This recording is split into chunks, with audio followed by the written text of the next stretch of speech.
जय माता दी सभी को, हर हर महादेव।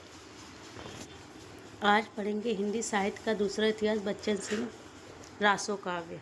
ठीक है, देखते हैं।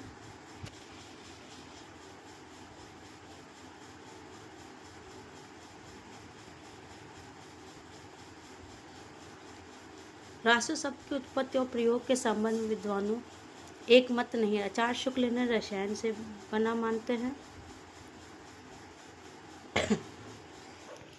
आचार्य शुक्ल रसायन से बना मानते हैं। बीशल देव रासो काव्य के अर्थ में रसायन शब्द बार बार आता है, अतः हमारी समझ में इसी रसायन शब्द के होते रासो हो गया। ठीक है।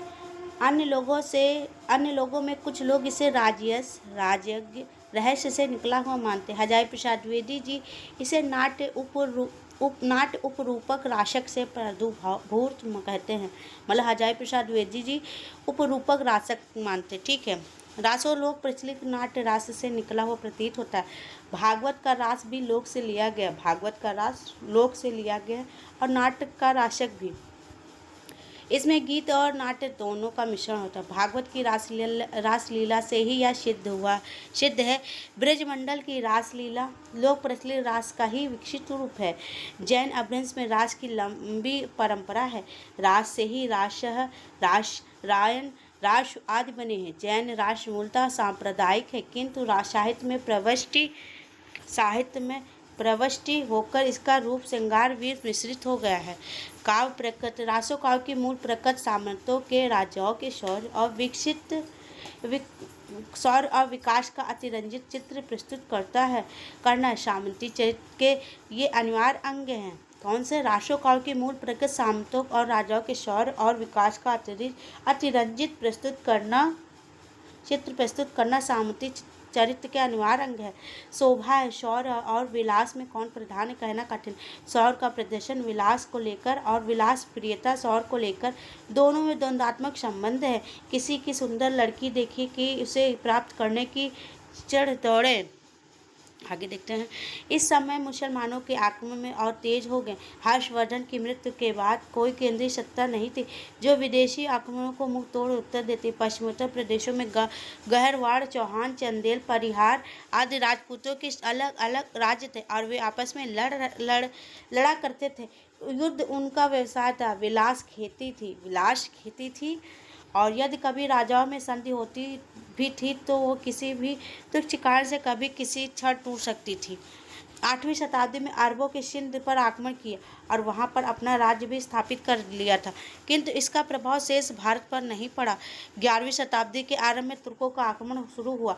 महमूद गजनवी 998-1030 के लगातार हमलों ने उत्तर भारत को तबाह कर दिया। इस देश की अपार संपत्ति घोड़े खच्चरों पर लाद कर गजनी ले गया। उसका सबसे घातक हमला सोमनाथ के मंदिर पर हुआ। मंदिर की अतुल्य स्वर्ण राशि और अनगिनत हीरे जवाहरात देखकर उसकी आंखें चौंधिया गई। उन्हें 1000 खच्चरों पर लाद कर गजनी ले गया।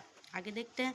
सोमनाथ मंदिर की रक्षा में 50,000 से अधिक लोग मारे गए। गजनवी के युद्धों का पूरा विवरण फारसी के इतिहासों में नहीं मिलता। अलबरूनी के हिंदी के विवरण एकांकी और पक्षपातपूर्ण है। महमूद को रोकने के लिए संघ बने थे, पर वे ठीक से काम नहीं कर सके। महमूद ने पंजाब पर अपना अधिकार कर लिया था। लाहौर में उसका एक सूबेदार रहता था। वहां से लूट मार के लिए देश के विभिन्न भागों पर, मुख्यतः राजस्थान पर चढ़ाई करते थे। इस देश के राजपूत राजाओं ने इनका सामना किस प्रकार किया इसका वर्णन प्राय नहीं मिलता, पर संस्कृत साहित्य में कहीं कहीं उसका उल्लेख हुआ है। अजमेर के राजा अजय देव ने मुसलमानों को परास्त किया। उसके पुत्र अणोराज ने मुसलमानों को भारी शिक्ष दी। आना के पुत्र बिशल देव विग्रहराज चतुर्थ के शासन काल में मुसलमानी सेना काफी दूर भीतर तक घुस आई थी। उन्होंने उसे खदेड़ कर उसकी सीमा में लौटा दिया। महमूद गजनवी के बाद दूसरा बड़ा हमला मोहम्मद गौरी का हुआ। यह युद्ध सन 1191 तराइन के मैदान में हुआ। राजपूतों के पृथ्वीराज चौहान दिल्ली अजमेर के राजा के नेतृत्व में मोहम्मद को बुरी तरह ठहराया, पर अगले वर्ष गौरी ने पूरा आक्रमण किया और पृथ्वीराज से युद्ध युद्ध में काम आया। गौरी ने गंगा यमुना के बीच मैदान का अपना अधिकार कर लिया। यही भारतीय इतिहास की सबसे बड़ी दुर्घटना है। हिंदू राजे महाराजे कम शक्तिशाली नहीं थे और ना तो उनमें देशभक्ति की कमी थी, पर वे आपस की लड़ाई से जर्जर हो चुके थे।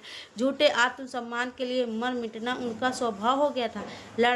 उनके लड़ाई के उपकरण भी पुराने थे। हाथियों पर भरोसा नहीं किया जा सकता था।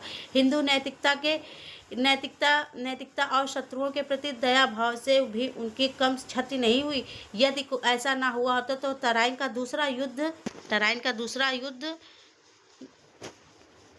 ना होता। सबसे बड़ी आदर्शता तो यह थी कि हिमालय के दर्रों की चौकसी उन्होंने नहीं की। यदि चीनी दीवार नहीं बना सकते थे तो दर्रों की देखरेख के लिए किले तो बनवा जा सकते थे। फिर भी राजस्थान के राजों के अपने राज्य के पठानों की दाल न गलने दी। वे बराबर लड़ते रहे। राशोकाव कितने भी अप्रमाणिक क्यों न हो, पर उनके आधार पर तत्कालीन सामंती राज की विलासिता और व्यक्तित्व शौर्य का पता लग जाता है। जो भी राशोकाव मिले हैं उनमें पारस्परिक युद्धों, ईर्ष्या, द्वेष, कला, रूप लोभ आदि का खूब बड़ा चढ़ाकर चित्रण किया गया है। इस ऐतिहासिक दुर्घटना का उल्लेख ऊपर हुआ है, उसके मूल कारणों का पता राशोकाव से लग जाता है। फिर भी लोक जीवन की कुछ न कुछ झांकी मिल ही जाती है, पर भाषा तथा ऐतिहासिक तथ्यों के आधार पर राशोकाव प्रमाणिक नहीं सिद्ध होते। खुमान राशो, बीशल देव राशो, पृथ्वी राशो रचनाएं हैं। भट्ट केदार का जयचंद्र प्रकाश, मधुकर कवि का जयमंक जसचंद्रिका ग्रंथ उपलब्ध नहीं है। श्रीधर का रामचंद्र सामान्य पुस्तक है। आगे देखते हैं बीशल देव राशो, इनका देखते हैं। बीशल देव राशो एक विरह गीत काव्य है। इसका रचयिता नरपत नाल है। बीशल देव राशो नरपत नाल की है, पर अपने ऐतिहासिक तथा तथ्य, रचना काल तथा भाषा के आधार पर यह अप्रमाणिक सिद्ध होती है। बीशल देव राशो अप्रमाणिक सिद्ध होती। रचनागत वर्तमान कालिक क्रिया के प्रयोग से नरपत नाल बीशल देव का समकालीन प्रतीत होता है। संभव नाल बीशल का राजकवि रहा होगा। बीशल देव ने विभिन्न प्रतियों में उसके रचना काल की विभिन्न तिथियां अंकित की। 1073, 1076, 1212, 1272, 1373 विक्रम आदि है। यह कहना है कि इसमें कौन सी तिथि प्रमाणित अथवा एक भी प्रमाणिक नहीं, कठिन है। शुक्ल जी इसका रचनाकाल 1212 मानते हैं, मतलब बीशल देव राशो का रचनाकाल है 1212। द्विवेदी जी भी इसी तिथि पर अपनी मुहर लगाते हैं। ठीक है। मोतीलाल मेनरिया इसे भी परिवर्तित ठहराते 1546-60 के आसपास मानते हैं। भाषा के आधार पर इसका रचनाकाल निश्चित नहीं किया जा सकता। यह गीत काव्य है और मौखिक रूप से गाया जाता रहेगा, मतलब बीशल देव राशो जो है गीत काव्य है, इसलिए इसकी भाषा निरंतर परिवर्तित होती रही है। यदि बीशल देव का समय निर्धारित हो जाए तो समस्या के समाधान के निकट पहुंचा जा सकता है। जिस विग्रह राज का उल्लेख इस राशो में हुआ है वो कौन सा विग्रह है, चतुर्थ या तृतीय? ठीक है, आगे देखते हैं। शुक्ल जी विग्रह राज चतुर्थ को बीशल देव मानते हैं, मतलब शुक्ल जी है विग्रह राज चतुर्थ को बीशल देव मानते हैं। उसका समय 1220 विक्रम संवत के आसपास है, इसलिए पुस्तक में उल्लिखित निर्माण काल 1272 मझार का अर्थ 1212 के मानने में सुविधा हो जाती है। चूंकि बीशल देव का विवाह धाराधिपति भोजराज की कन्या से हुआ था, इसलिए वह तिथि असंगत सिद्ध हो जाती, क्योंकि भोजराज की मृत्यु इस विग्रह से 100 वर्ष पहले हो चुकी थी। शुक्ल जी ने शंका स्वयं उठाई है। उनका कहना है, जैसा पहले कहे आए हैं, अजमेर के चौहान राजा बीशल देव विग्रह राज चतुर बड़े वीर और प्रतापी थे। उन्होंने मुसलमानों के विरुद्ध कई चढ़ाइयाँ की थी और कई प्रदेशों मुसलमानों से खाली कराया था। दिल्ली, झांसी के प्रदेश इन्हीं के अपने राज्य में मिलाए थे। ठीक है।